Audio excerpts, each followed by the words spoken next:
morning everyone. Tomorrow is Anzac Day. Under normal circumstances, today we'd be having our own Anzac Day ceremony on the grass in front of our flags. But these aren't normal circumstances. We are all fighting a battle against a disease and having to make sacrifices. 105 years ago, in April 1915, thousands of Australians were also making sacrifices. Australia was a young country and keen to play its part in World War I. Our close neighbour New Zealand was also keen to help. At 4:30 a.m. on the 25th of April, 16,000 Australian and New Zealand troops came ashore in Turkey at a place they called Gallipoli.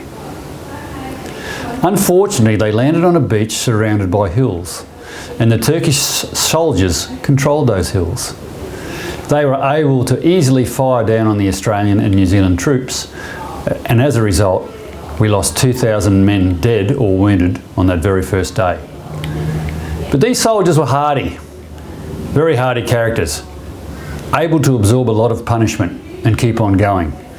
They fought gamely for another 8 months, but unable to gain much ground, they finally retreated from the area in December 1915.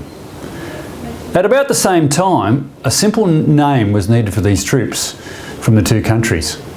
Someone thought of taking the first letters from the words Australia and New Zealand Army Corps, and that became Anzac.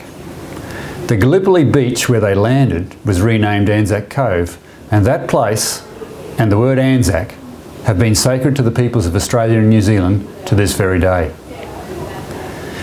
The Anzacs went on to fight in many different battles in World War I, acquitting themselves proudly. They built a reputation of being hard and tough soldiers who valued country, honour and mateship. We call that the Anzac spirit.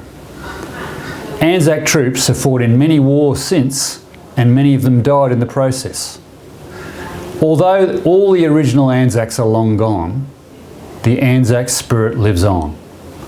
Tomorrow, on Anzac Day, spare a thought for the sacrifices the Anzac personnel have made over the last 100 years.